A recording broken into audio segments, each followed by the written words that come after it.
Adam's been a creative force in the New York jazz scene for how many years now? I moved here in 1989. Okay, so about 40 years. And I started to become creative probably in 1989, yeah. 1989. So, I don't know, 30? 35. Yeah. Yeah, around 35 years in New York now. Adam has played in New York City with the Village Vanguard Jazz Orchestra, Fred Hirsch, the Maria Schneider Jazz Orchestra, groups with Bruce Barth, Judy Silvano, Lucia Polito, and John Abercrombie and Billy Hart. And you can find Adam playing a lot at Bar Bayou in Brooklyn, usually on Thursday nights? And Saturdays. Thursdays and Saturdays. And occasionally also at Smalls with his own group. Smalls, yeah, different venues, right? Yeah. Great. And Adam was a teacher at the professor at the University of Massachusetts at Amherst from 1999 to 2008. And he does teach privately. And all his music you can find on Spotify or Apple Music. With that being said, I first met Adam when I visited New York about 10 years ago when I was 21 years old. And I heard him at a place called the Grassroots Tavern, and I was totally taken back by his beautiful sound. And I think today we're going to talk a lot about sound. We're going to talk about a lot about it. Yeah. So, Adam, you studied with Joe Allard, right? Exactly, yes. Can you talk a little about your experience? Because there's so much information out there about who Joe was as a person, what he said, and right. We can really get straight to the source of one of his students today. Right. Yeah. Well, and the interesting thing about that too is that I think if you spoke to many of his students, a lot of whom are still around and playing these days, you might get different takes on what their experience with Joe was like, for the reason that he probably addressed certain things with certain people depending on what he felt their needs were. And also that I think that, at least in my case, I'm sure that things have evolved over the years as I've, tried to work on and practice a lot of the concepts that I learned from Joe. Mm-hmm. So at this point, and it's hard for me to kind of separate what he said from the way I think about it now. Mm-hmm. And I think that's probably the case with a lot of people. But so that's, primarily what I'm going to talk about today is right. What I remember and how deeply, and possibly how it's evolved through my practice of his very basic concepts. And, I think that's also part of that whole thing is that we become our own teacher. Right. Always, but certainly with a lot of his concepts, they've evolved over time. I had my opportunity to practice them. So Adam, I wanted to ask you, regarding this whole Joe Allard thing, what is the overall guiding principle concept, and why should people be interested in what Joe Allard has to say regarding saxophone playing? Right. That's a great question and an important question, because I think, in my estimation, the overall guiding principle is what really is possibly maybe the most important lesson that I learned from my study with him, in addition, of course, to all the specific exercises and concepts. Mm-hmm. But to me, the overall concept that Joe, I think, talked about, either directly or indirectly, is that we have, or we should, or we have to have some kind of idea in our imagination. I think he referred to it as tonal imagination, mm-hmm. although I never heard that term from him, but mm-hmm. I've seen that from other people. Have some kind of imagination idea in our head of what we want the sound to be like coming out of our horn, and that has to do with pitch, volume, articulation, timbre, everything associated with that. And we want to eliminate any obstacles that might be in the way of allowing our body to express that sound that we're imagining. Right. I think that's basically the overall right. concept. That we want to eliminate any kind of tension, anything that is going to, as I said before, get in the way of us trying to express right. that sound that we're imagining. Right. Because when, most saxophone players, when you start playing, you kind of you slap on a mouthpiece and a reed, and you don't really have an idea of what's happening here. You kind of just blow and get the sound out. But then as you develop as a player and you start hearing sounds that cater to your own tastes of what you like, you start A-Bing yourself and kind of like going for a certain thing. Like for you, I definitely hear a lot of Sonny Rollins in your sound, where you're coming from. But you've somehow also like,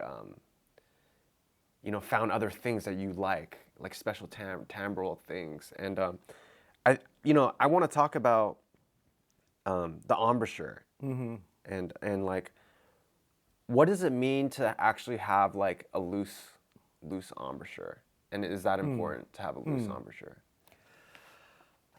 I don't necessarily think of it that way, and I don't know if, again, I don't know if Joe thought of it that way, other than,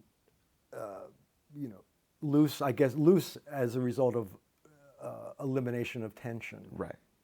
I think, and the other thing I wanted to say too, along with what you said, which is true, is the saxophone is a pretty easy instrument to get a sound out of. Right. And I think when we all started, that's what happened. You, like you say, you put the reed on, blah, blah, blah, and you're good to go. And, but as far as the loose embouchure, with what I studied with Joe was, there was no pressure applied to the reed mouthpiece setup by the lips or the muscles surrounding the mouthpiece. Right. The lip, in his estimation, is a sensory organ. It's not something that applies any kind of pressure or anything to the reed. And Joe was great. He used to like have all these stories that he used to tell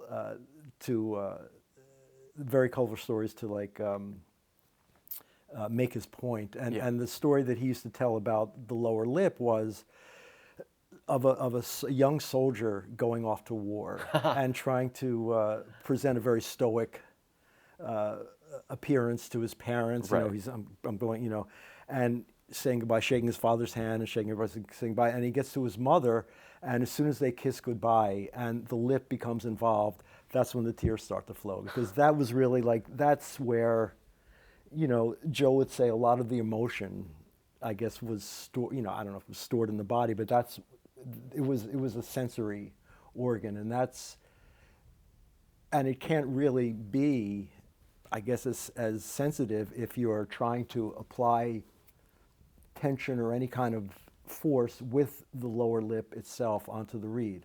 Right. So the reed itself is a cushion. Right. And he would always make the analogy that of the reed and the lip and the thickness of the reed to the felts on piano hammers in a piano. And the difference between the lower register, where the felts are very thick and very absorbing, as opposed to the upper register where the felts are very thin and not absorbing at all of overtones and stuff. And so that was basically how he looked at the lip and the function of the lip in producing the sound, that it would act as a cushion. And we can talk about that later in terms of specifics of that.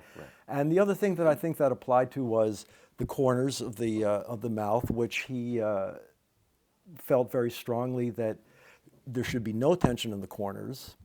And that's often why you hear, when I play and some other people play, you hear air leaking out of the corners of the sides of their mouth, because they're not trying to clamp down to create a seal. Right.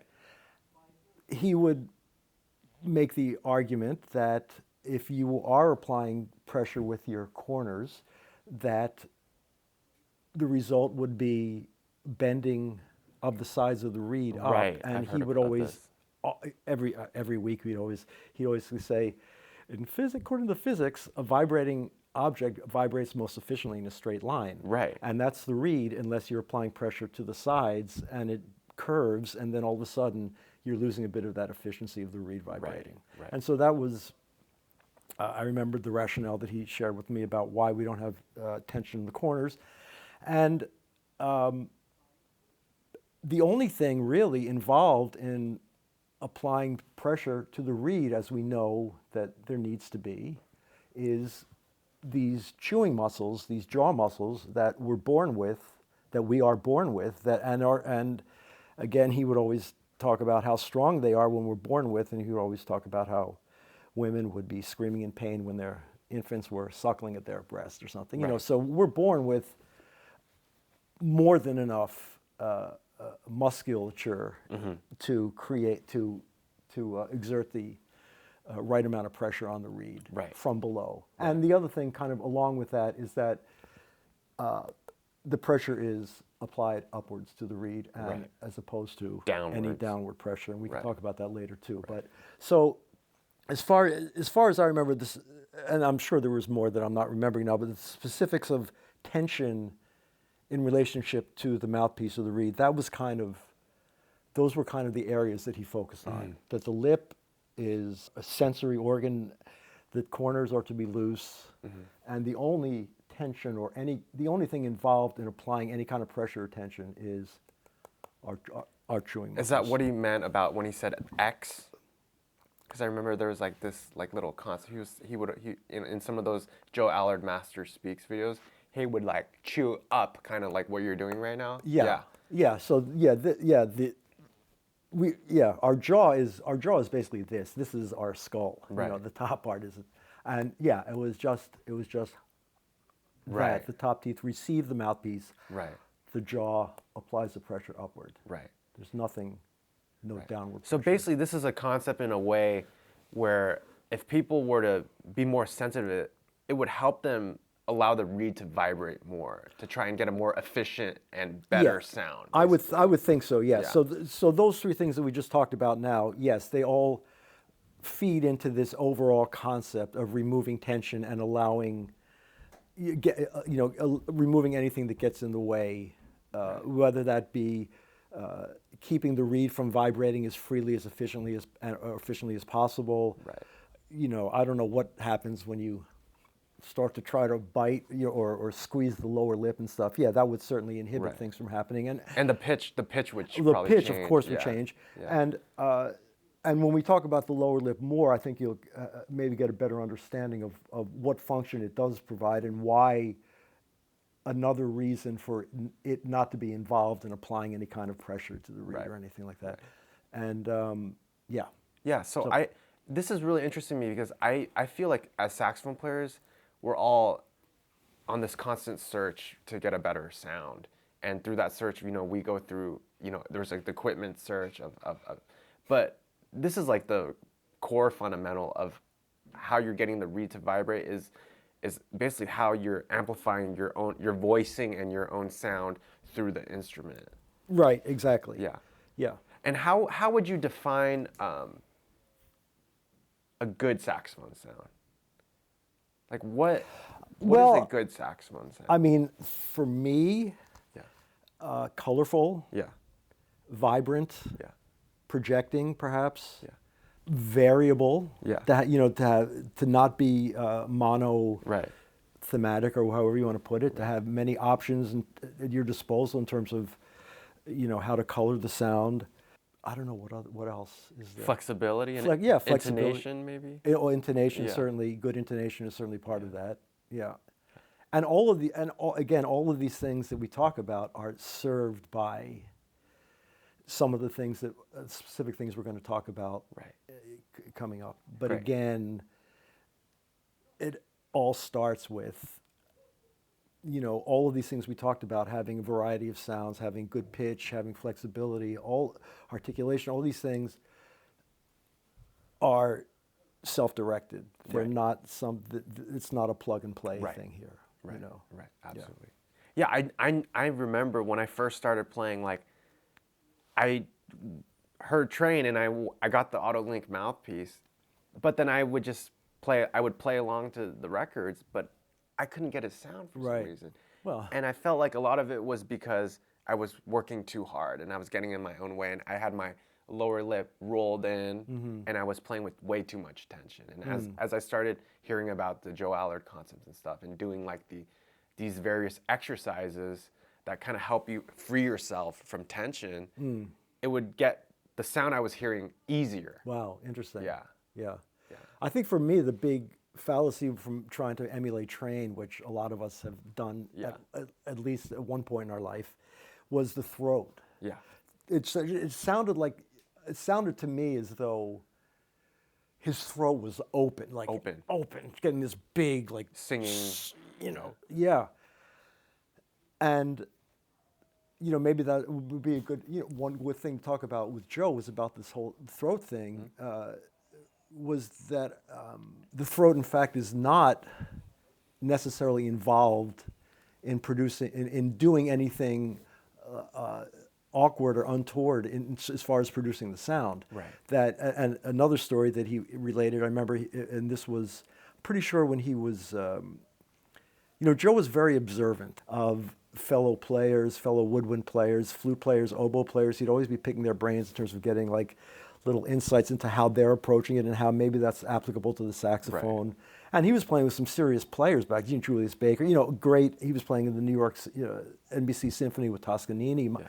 The throat thing, he related the story of, I can't even imagine this happening, but he says it happened, was a famous soprano was speaking with Toscanini and asking him how she should conceive of her throat, what she should be thinking, what should she be doing with her throat.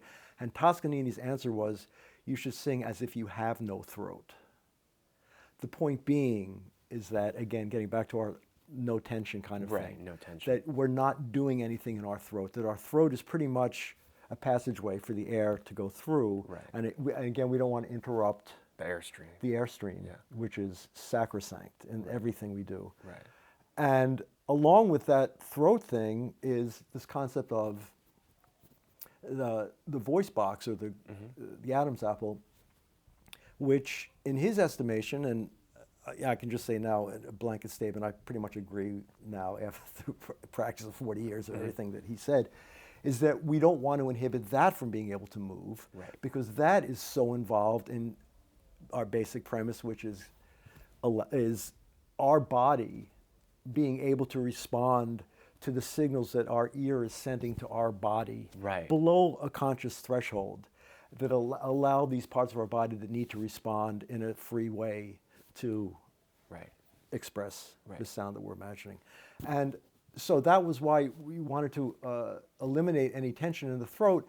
And not only that, along those lines, something we talked about in terms of the whole mouthpiece thing is I found to be very important. And back to when I first started playing the saxophone, nobody ever said anything to me about this. Downward pressure on the mouthpiece. That his explanation for why we don't want to apply any downward pressure on the mouthpiece is because that inhibits our Adam's apple from being able to move freely. Right. And he would demonstrate, and you can hear it when you talk. If I'm just talking and then I move the sound changes. It sounds different. It sounds very different. It sounds cut off. It sounds, I mean, what it sounds like is really not important. It's just different, and it's not how I sound when I'm speaking freely without any kind of tension in my throat. So that freedom of that is addressed by A, playing with your throat as if you have no throat, not introducing any tension into it, and B, not applying any downward pressure on the mouthpiece. Again, keeping in mind that the only muscles that are involved, only pressure, tension involved in that mouthpiece, mouth connection is upward, using these very strong muscles in our jaw very naturally. Right. Very simple as that. Right. And this actually kind of brings up another point that I think needs to be addressed, is that, we're jazz players. We're not, and so there's no right or wrong for us. Mm-hmm. So all of these things are designed, as I see it, to optimize things, but not necessarily aimed at exploring all of the possibilities of all the things that we can do with all of our body parts if we want to try them and see what happens, Right. So all of these things, even though in Joe's estimation, or the way I learned it, there was a right or wrong about these things, it's also more about just being aware of the mechanisms that are involved in doing the right or wrong and trying the wrong and seeing how that has an effect on your sound, which can be equally as valuable to increasing your palate as an expressive player. Absolutely. Like developing sensitivity to what is actually happening when you're playing your horn. Exactly. Yeah. I wanted to ask you, we have a lot of stuff to go over today, and there are individual things that you've talked to me about, through, us hanging out Yeah. and me getting to know you as a great saxophonist. What are some exercises, or how can one person explore practice in a way Right. where they could find out areas of eliminating tension? I think one thing that has to be said too is that listening to me or to anybody else that studied with Joe talk about this is really just the tip of the iceberg. Yeah. All these things really benefit from, because we're going to be, if my experience is like yours, you're going to be experiencing and becoming aware of a lot of things that you've never been aware of before in your body. So it's just going to take time, and it helps to have somebody monitoring or whatever, or just like checking in and seeing how things are going. But it's also important to understand why we're doing these things, and as you say, some exercises that might facilitate some of these things. It's not a one-day fix. Like, this It's is a definitely not. long-term It's definitely not a study. one. With anything that we're trying to teach our body to relearn something or to learn something, it's certainly served. It takes a while to learn those things, and it's certainly served with, not necessarily like, I'm going to practice this for an hour today and nothing for the rest of the month. Right. 5 minutes each day to try to start to try to train your body. Right. Awareness. But also to try to train your body to do these things, and these parts of your body that you haven't really paid much attention to before, to do these things without having to think about them anymore. Right. This is why you say sometimes you notice that, blah, I'm cool, in the practice room I'm cool, but then I get out, and all of a sudden I realize that I'm not breathing well or something, I have too much tension or something. Yeah, I mean, that's a function of time, and a function of just making your body accustomed to doing these things without thinking about, the same way we walk. Right. We don't think about the way we step. Exactly. Yeah. We just do it now because we've done it for so long. We don't have to think about it. And so hopefully these things become that way. Let's start with what is about tension. Yeah, like we can start from the most fundamental thing, which is I always had a hard time with this. I felt like I was never breathing well on my instrument. Okay, great question. Yeah. And that was also something that I was certainly not aware of at all when I studied with Joe. And the first thing he did was to make me, or to show me how to even become aware of the amount of air that is at my disposal. I was certainly breathing from the chest up, which is using only a minimal amount of the air that's available. And one exercise that he did that I find very helpful for me and for my students, and we can try this too. This is intention. Yeah, and what I was going to say to that before we even get into this is that for me, not only as a woodwind player, but as an improviser, and arguably as a human being, one could say that breathing is like the most important element in this whole game. Yeah. And as I mentioned before, for me, I didn't even know, I wasn't aware of the capacity that I had to breathe, or even how to breathe, or whatever. And it's weird to talk about breathing, because breathing is something that we all do all the time. We breathe very freely and naturally. But one exercise that he did, one of the few exercises that he had us do to introduce us to the capacity that we have at our disposal in terms of breathing, was to just Mm-hmm. bend our knees, lean over, put our weight on our thighs. Everything droops, our head droops, our arms, everything is completely loose, and taking some nice deep breaths in that position, through our nose particularly, for some reason focuses the air all the way down into our lower back. Yeah. So we can really feel our entire lungs expanding and our body expanding as a result of our lungs expanding. Before I'd take a breath and would be like, and your The shoulders shoulders come are back. going And up, now the shoulders aren't involved at all. No, So yeah.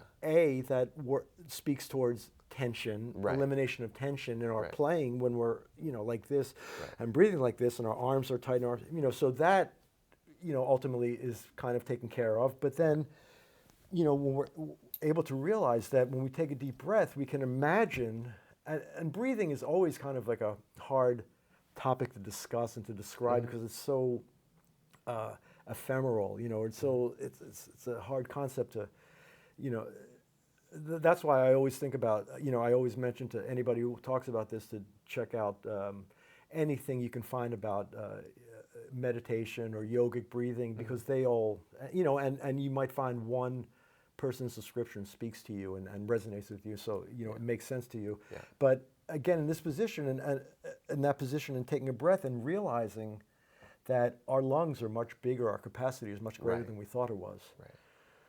And we can imagine our air as we take a nice breath, our lungs expanding in the back, in the lower back and everything is just expanding as a result of our allowing, again, eliminating tension, allowing the air to fill our lungs. Right. I sometimes kind of think of it as a sponge. Right. And as the air, in the sponge's case, the water goes into it, it expands. Yeah. And that's kind of how I imagine that. And so that was like, mind-blowing to me, just to be. So that was, I still have to check in with that all the time. That took me a long time to really be able to breathe, particularly when and particularly when, the practice room, I'd get it, and then I'd go to a big band rehearsal or something, and of course, it'd be out the window. So it took a while for that to start to become natural to me, which again is a weird thing when we're talking about breathing, because as soon as you talk about breathing, you start to get tense, Okay, but it's all about relaxing. Yeah. Well, I definitely notice, like, when I don't play well, or if I'm anxious or if I'm nervous, it's usually coming from my breathing. Me too. The source of me the problem. Absolutely, me too. Yeah. Absolutely. And as an aside, and how a little bit of a demonstration how what I learned from Joe as far as saxophone playing applies to my playing as an improviser, as a jazz player. Incorporating the breath into my playing is an unbelievably important, not only for the sound, but for my ability to reflect on the ideas that I've been playing, or reflect on the ideas, and prepare myself for the ideas I'm about to play. We often forget about, as you said, you and I and everybody maybe, of taking a nice relaxed breath before we express ourselves in our next idea or something like that. So that, so breathing, step number one, awareness of how much air we have at our disposal. Right. The next question would be, how do we try to incorporate this or practice this, incorporate it into our being? And with most things, and this is my whatever, and not only mine, but many teachers, I think, feel this way, is that when we want to work on something and try to make it our own, we want to just do it as simply as possible to start and not confuse the issue. Right. So I would just say, in this case, just long tones. Pick up your horn and spend some time playing like a nice mezzo forte long tone. Yeah. I would, and again, to even simplify it more, start in a comfortable range of the horn. Don't be doing it down in the low B's and B flats and C's, or up in the maybe middle G or something. Middle G, middle C, B, all those. And the notes that feel most comfortable to you, because what we're trying to do here is just work on breathing and putting the air through the horn. Right. That would be my suggestion. And then, of course, that leads to the idea of overtone practice, which would be maybe the next step in terms of incorporating this breathing into our playing. But again, anytime we're trying to learn something new, and in this case it's relaxed breath and imagining where our air is in our body, and along with that, maybe where the sound is coming from in our body. Yeah. Not up in here, not up in here. Yeah, no shoulders, right? Yeah, exactly. So when we're playing long tones, every subsequent long tone, we can think, okay, that was okay, but my shoulders were kind of tense. Now I'll do the next one and I'll try to relax my shoulders a little more. Right. Okay, that was better. Okay, now I noticed that my whatever, so you do a few of these.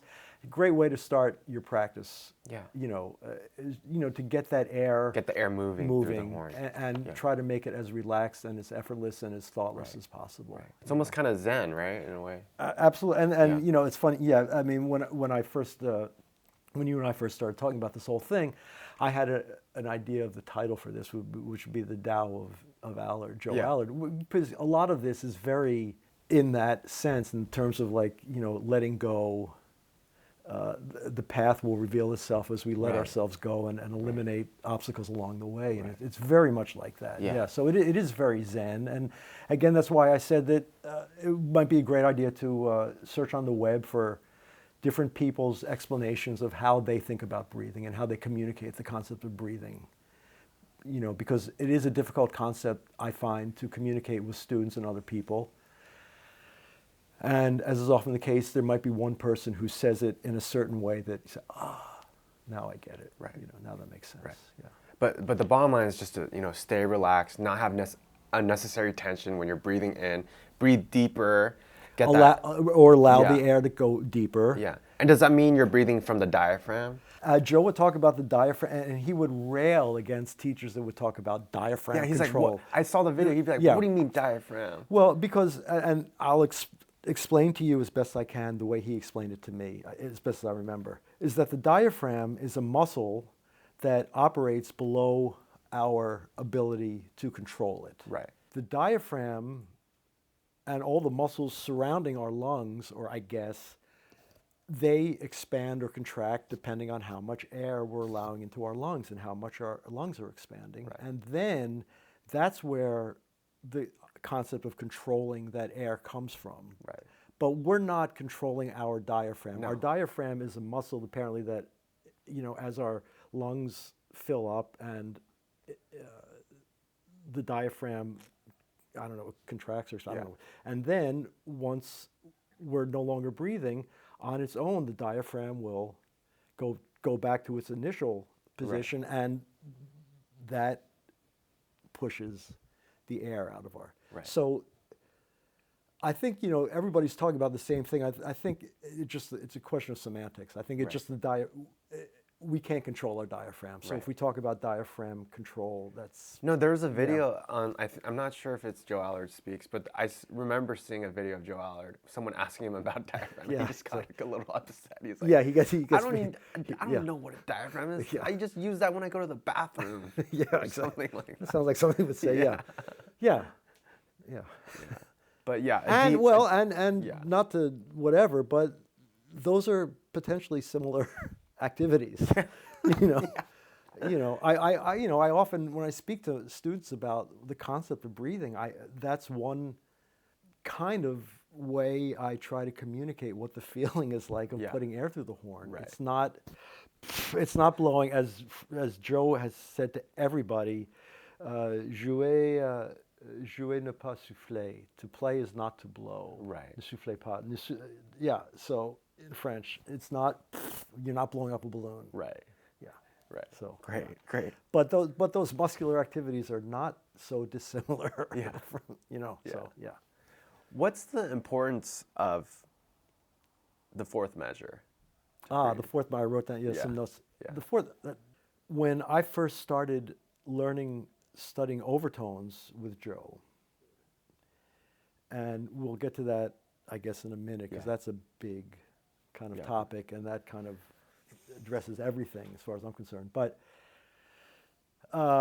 he wrote out an exercise that was a 4-measure exercise with repeat signs on either end that would repeat. And the overtone exercise, this was the overtone matching exercise, where you'd play, for example, a C with the fingering C, then you'd finger a low C on the horn and try to retain that C on the fundamental fingering, and then let go to the original C.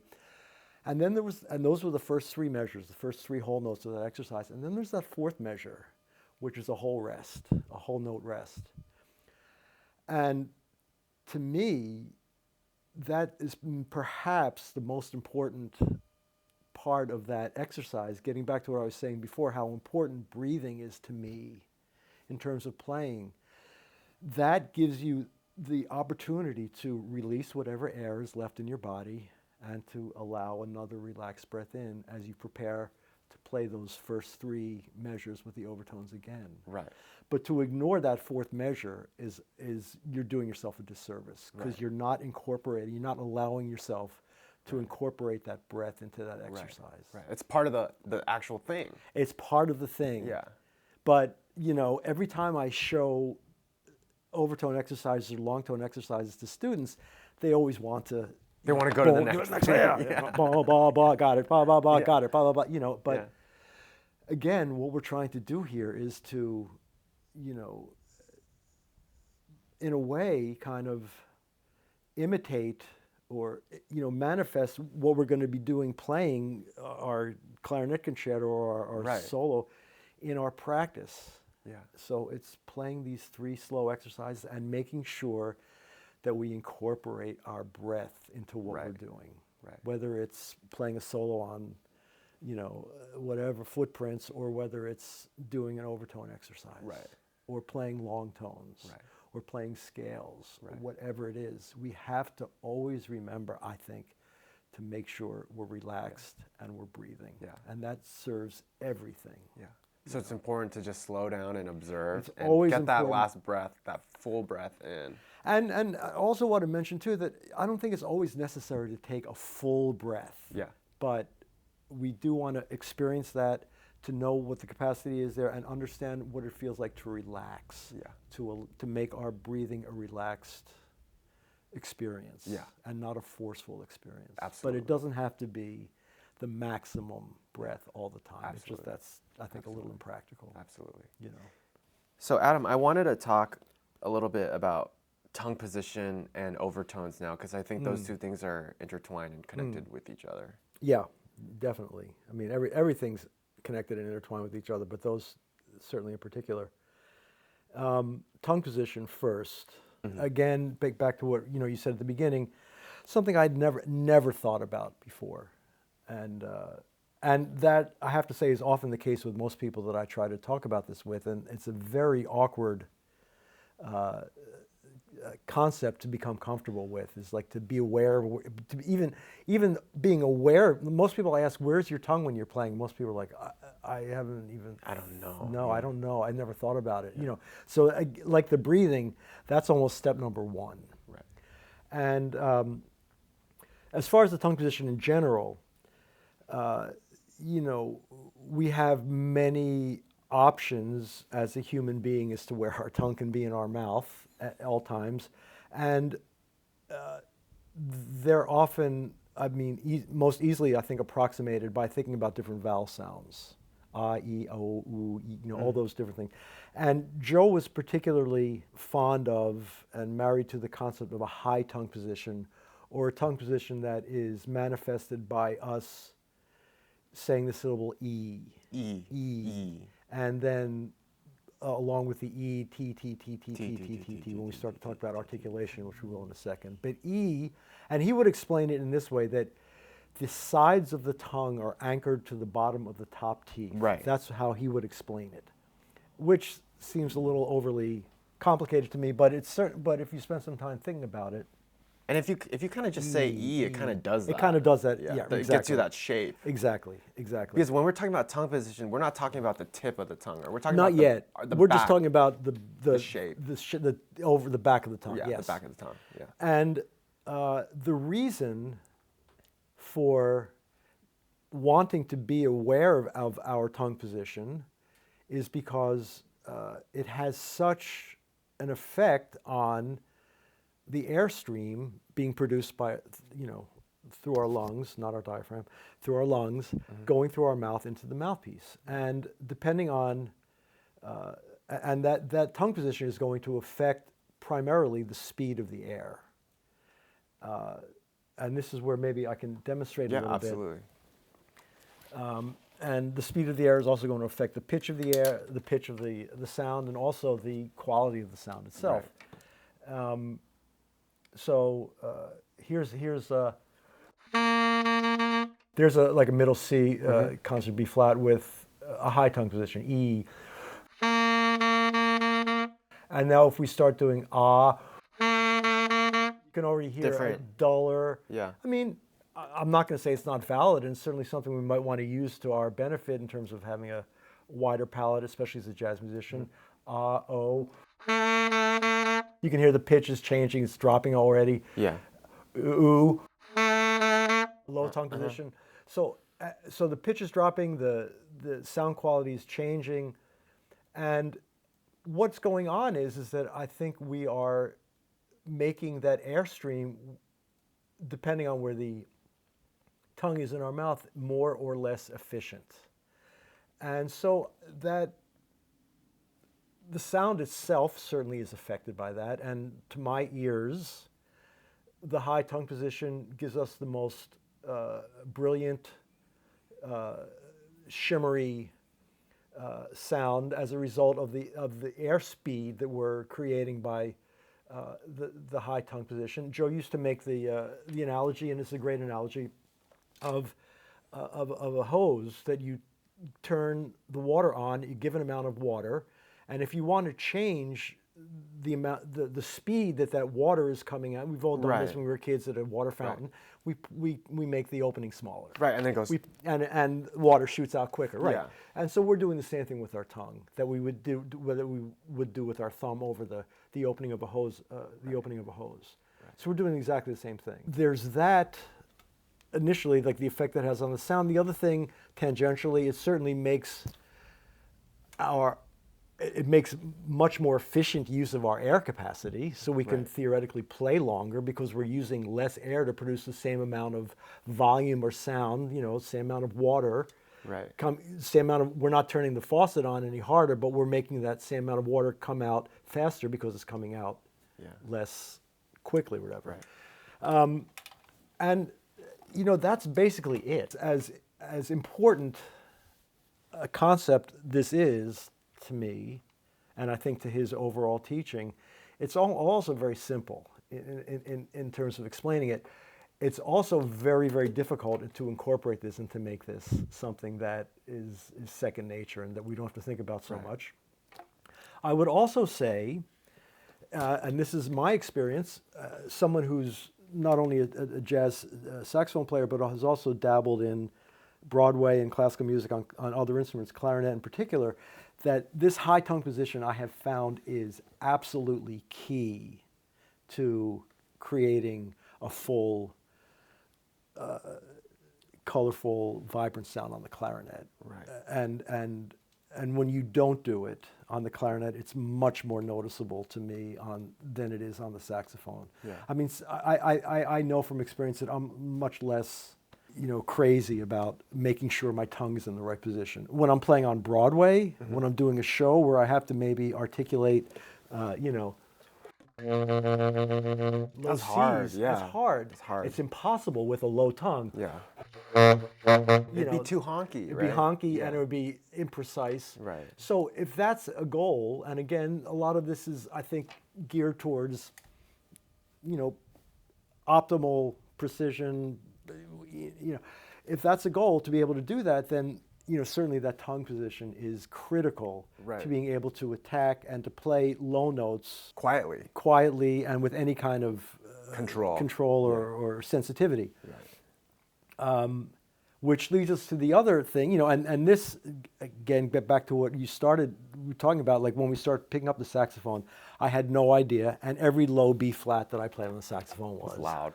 It would come out when it came out. I had no control over that. Yeah. And it would be loud and and the tongue takes care of that. Being able to play with a high tongue position and efficient air goes a long way to solving that and addressing that issue. And even in the altissimo register. And even in and now, of course, the tongue is applicable to. Now we go on another journey with the tongue, which is, yes, and then certainly, in general, and take a step back, we might, I think, want to try to create some kind of homogeneity in terms of how we approach all the different registers of the saxophone, at least in terms of tongue position. Right. So we don't want our tongue to change as it goes down low, or our tongue to necessarily change as it goes up high. That's not so much of an issue, but it certainly was an issue for me when I started playing, as when I went down low on the saxophone. My human feeling would be to go la la, and I'd go down low and my jaw would drop, my throat would open and my tongue would drop, and that's exactly the wrong thing we want to do in order to retain the airspeed and everything that is a result, all the good things that are a result of that efficient airspeed when we Right. go into It's almost like the lower register the of the horn. saxophone doesn't wants you to do that. It wants you to do all these excessive things. Yeah, it just feels natural, right? Right. And that's like a weird thing because the tongue position at first didn't seem natural. But I will have to say that after a while, and I think that if we think about it, when our tongue is really at rest in our mouth, it's high. Our tongue doesn't rest like down here. Yeah, we have it's to make not. an effort. And so getting back to this initial part of the initial overriding concept, premise, theory about all this is that everything that we're doing here is going to feel ultimately relaxed and comfortable Right. and not needing any kind of weird kind of manipulation to make it happen. Right. And this is one of them. But again, it's going to feel really weird at first. Right. The other thing that this does, which was also another major problem for me as a young saxophone player, was my articulation.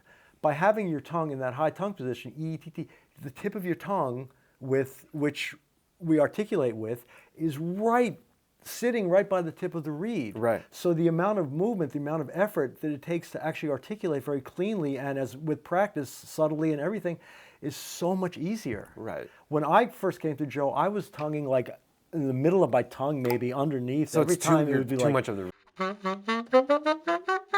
just be sloppy and like Yeah. flopping around. And now it's so easy, you're right there. yeah.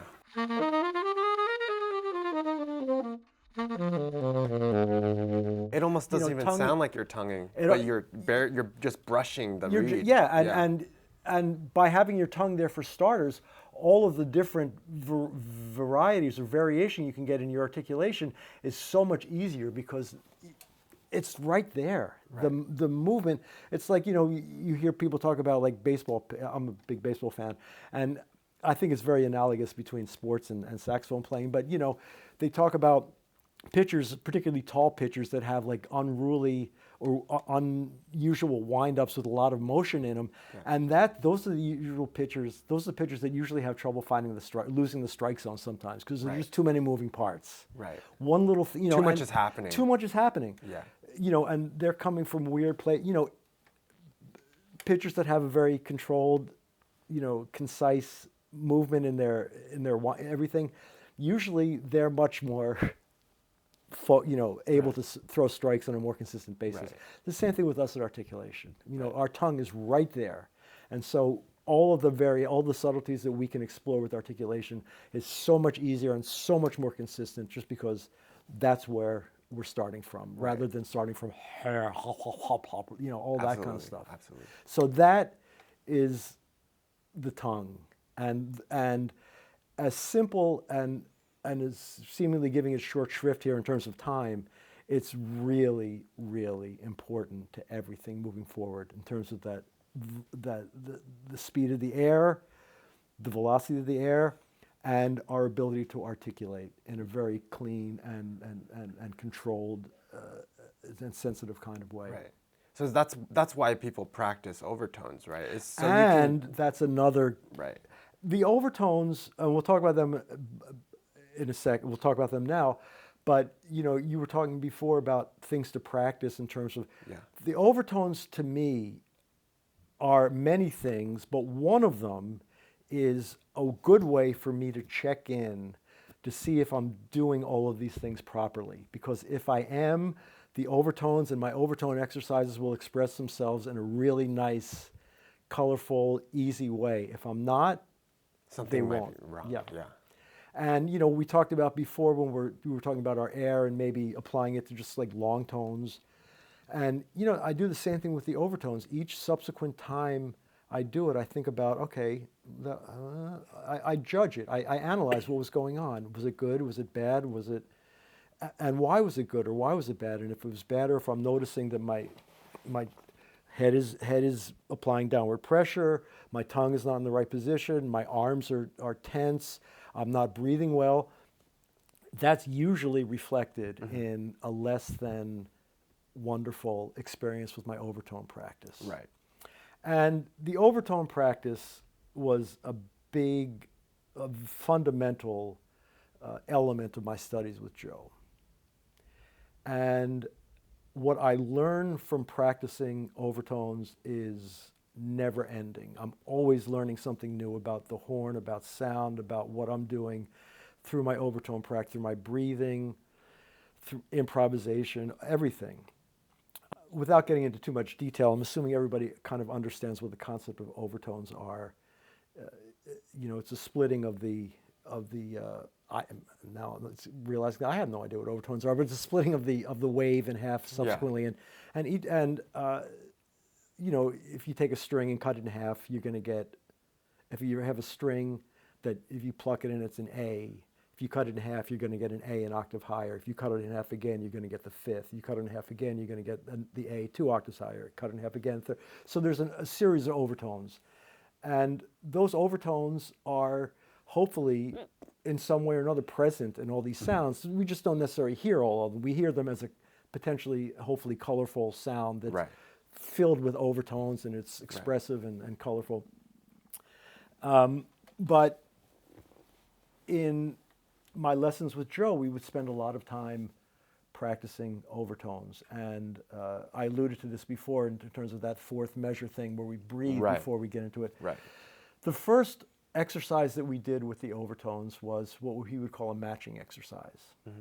And I'm sure everybody knows this, but it was as simple as like dealing with like the first 3 or 4 fundamentals on the horn, low, B flat, B, C, and C sharp. Practicing it like, I'll do it with the C just for, I don't know why, but we would do a matching exercise. And this is something else I forgot to mention about the breathing. As I'm sitting up, get about ready to play, when we are playing, oftentimes we're sitting or sitting or standing. When we're both when we're standing and sitting, I think it helps us to get the weight off of our lower back. Right. Then that will allow those muscles to be freed up to be able to expand when we breathe. So when I'm sitting and I'm playing, if I'm aware and not falling asleep, I'm trying to get my weight on my thighs. Right. So it frees up those muscles. And the same way, I won't stand up because I know it'll screw with the video. When I stand up, I try to bend my knees and try to put my weight on my thighs. I noticed that when you play, when I see you play. Yeah, because that really relaxes these skirt muscles that we want to be able to expand. Then you can use those. Or then we can, or then they can expand. Right. And I kind of learned this too when I used to have bad sciatica problems. And the first thing they tell you to do is when you're sitting or whenever you're doing anything is try to get the weight onto your thighs right here. And not on your lower back. Right. And for that kind of same reason. You want to have those muscles free to be able to expand when you're breathing. So anyway, but back to that initial,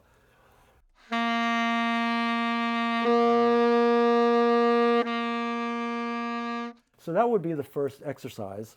And what we would try to do, and the way he would, so what I was doing, I was playing the C, and then retaining that same C as I moved to the fundamental fingering, which is the C, the low C, an octave lower, and then going back to the original C. Right.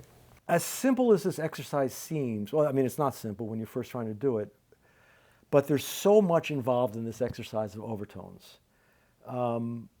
And Joe would present the study of overtones as an ear training exercise. It's not an exercise to figure out the minute movements that we'd have to put our chin or our tongues or whatever through to create the overtone. It's an ear training exercise, the concept being that if we focus on that C, back to what we were talking about before, we focus only on that C, and just that is what is directing our body, our Adam's apple, our chops, all of these things to produce that C when I go to the fundamental fingering. It's nothing else. It's no machinations that I'm going through with my body, nothing. We're trying, and that's why, and this was like the first introduction to this concept of like everything's an ear training. Everything's about the ear. Everything is about trying to develop this closer connection to this tonal imagination or whatever we want to call it, and what's coming out of our horn in the most direct, uninterrupted fashion as possible. So in this case, we're trying to do just that, just trying to hear that C, and that is what is going to determine whether that overtone is produced well or not. Yeah. And the first thing we want to do, the first thing he had me do is, getting back to that natural tendency we have when we go down on the instrument to drop our jaw and to drop our tongue. That's the first thing I had to work on. Right. And that's very noticeable if you're doing that, if you hear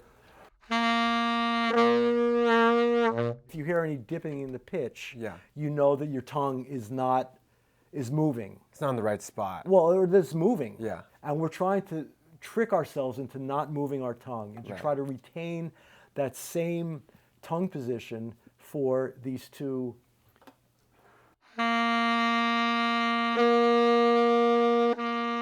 There's no break, no interruption, no change in, no dip in pitch, nothing. It's just try to make it as smooth as possible. And so that is our practice in trying to get, and this is a big picture thing, our ear involved in what's coming out of our horn. Right. Which is a really important idea. Yeah. And Adam, I think a lot of people would want to know, like, when you're practicing overtone matching, how many notes do you do? Like, I don't do it so much anymore. Yeah. But can you just go through, like, would you go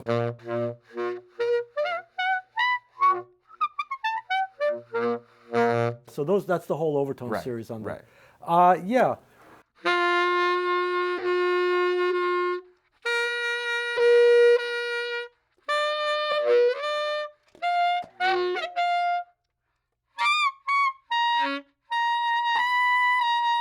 I mean, the pitch gets kind of funny, but the principle is the same, And I apologize because I really haven't been practicing that much, but I've been practicing, but not these things so much. Right? Maybe I'll get back to it, but again, it's about hearing the note first before, and having what you're hearing, imagining, hearing, directing everything that's happening. Right. And to reverse that I think, not to reverse it, but to take it one step further in one certain direction. When we talk about altissimo notes on the saxophone, and people talk about, I want to play altissimo. What do I have to do? Do I have to bite harder? Blah, blah, blah.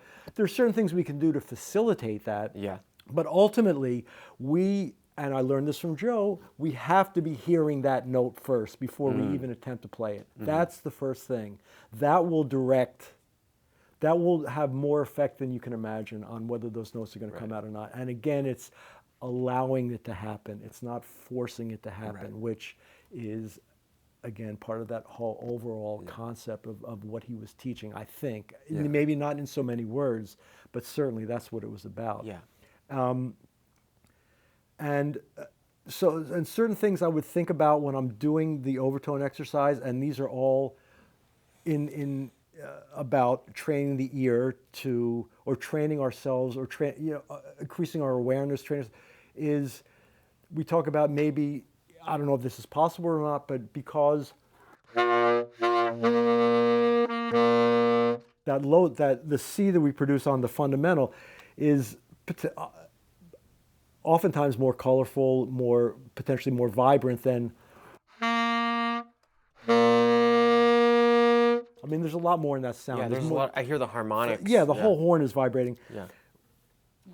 Again, I don't know if this is possible to be done, but what we try to do is try to transfer that sound that we're experiencing when we're fingering the fundamental and playing the overtone, that first partial, back into the C when we get away from the normal fingering.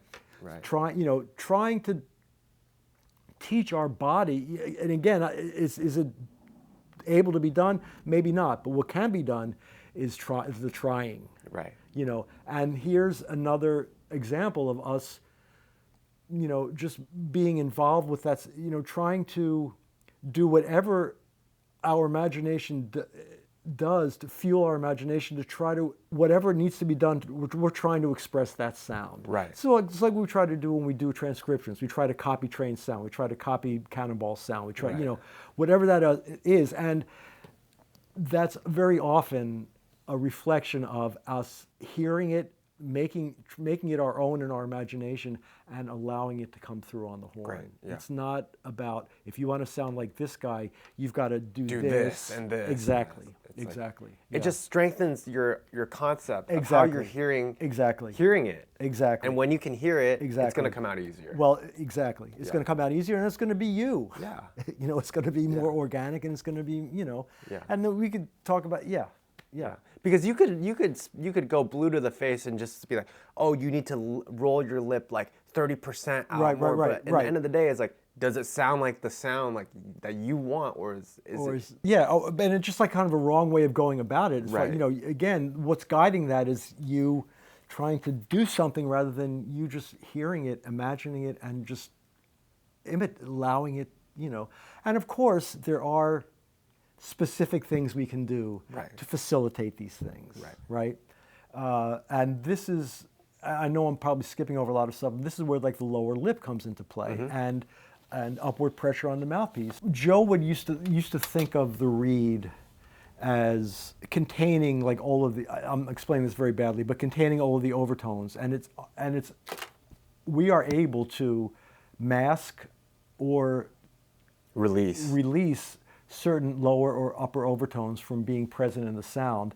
And the way we do that is with our lower lip. When we want to play when we play low on the horn, we usually have less mouthpiece in and more lower lip covering the reed. And conversely, when we're playing higher on the instrument, playing an altissimo, we want to have a little more pressure, a thinner lip, and as I said, a little more mouthpiece in our mouth, applying that pressure a little further in. And these are very subtle differences. It would probably even be hard to write them down and B, everybody's lower lips are completely different. So what works for you, it might not work for me. But what we're not trying to do is to not let the lower lip mute or pinch. We're not pinching, but certainly in a way muting, in the sense of we want to mute some of the higher partials in particular. And this is very particular to my playing, I mean, as well to a lot of other people, is that I kind of gravitate towards a darker sound. Right. So for me, that means that in general, I'm probably going to have more of my lower lip covering more of the reed surface, because that's potentially going to mask some of the higher overtones. Right. And for me, I like a little more shimmer and brightness. A little more edge or something. Sometimes, maybe I would go the other way. I would do the same thing too. I mean, sometimes, you want to play like that. You can create the brightness. But you can also, you can play a subtone too. Right. My tongue was in the exact same position. My air supply was exactly the same. Right. The only thing that was different was I had a little less mouthpiece when I was playing the subtone, and I had a lot more reed lip surface covering the reed surface. Right. And there was this very specific exercise to try to develop the ability to specifically cover more reed with our lip when we want to go down. And this was another overtone exercise. And this was like a dropping from the first partial and any other partials down to the fundamental. And the way we do this is, again, not by dropping our tongue or our jaw, which seems like the natural thing to do if we want to go from, if we want to do that, but retaining that, airspeed, don't touch it, tongue, don't touch it. What we are going to try to do is allow the mouthpiece to slide is not the right word, to move out of our lower while retaining the connection of the lower lip to the reed. And it's not sliding in and out, but it's the lower lip is rolling out with the tongue. So we would do an exercise like trying to get it to drop without, again, too much movement. Yeah, that was a lot of movement. With no movement. The only movement that we're doing and we're exploring, and it doesn't really happen at first, it takes a while to get to develop this level of sensitivity with our lip and where the mouthpiece is in our mouth, is by, and give me your hand for a second. Joe, when we do this exercise, I'd be playing, and Joe would come,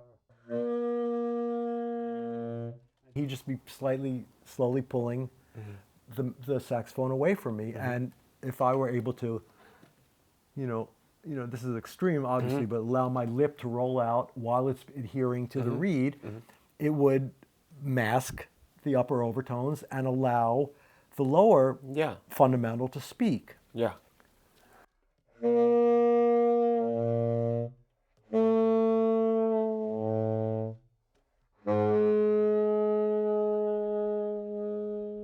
And sometimes it won't go, but that's fine because it's not about the end result, it's the process.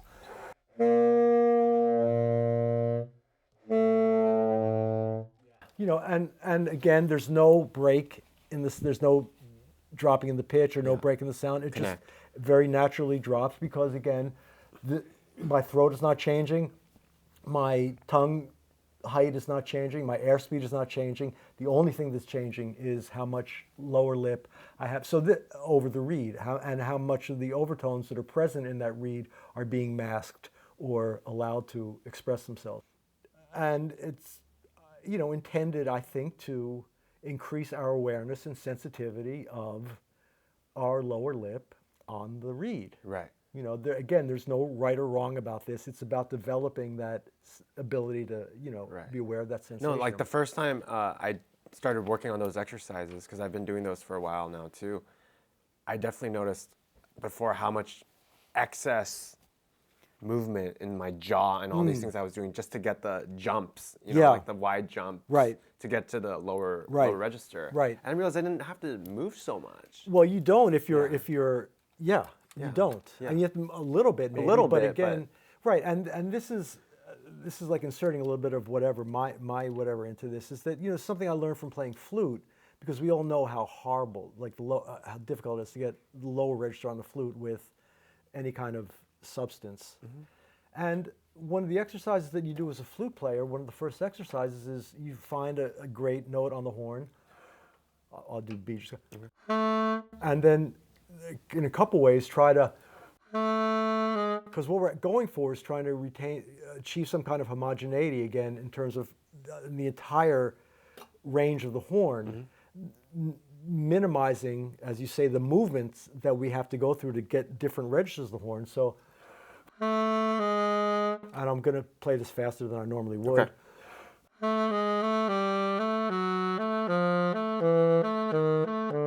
Right.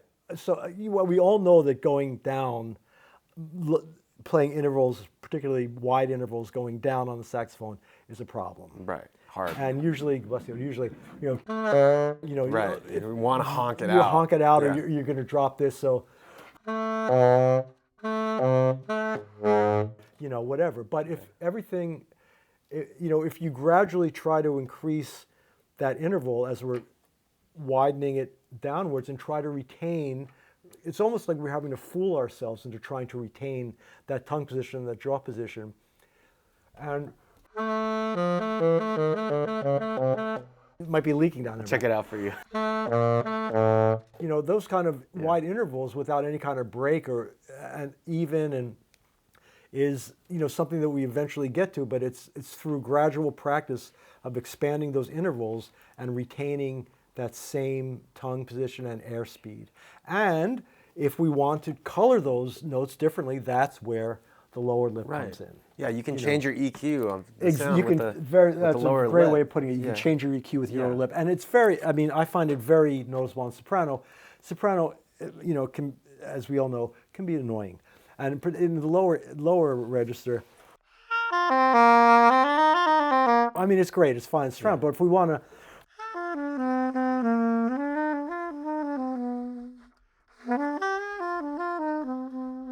get a mellower, darker sound on soprano, it's not with less air. It's not anything other than it's your bottom lip. My bottom lip covering the reed. And my bottom lip covering the reed because I practiced, pulling, adjusting where that mouthpiece is in my mouth, where I'm applying the pressure, and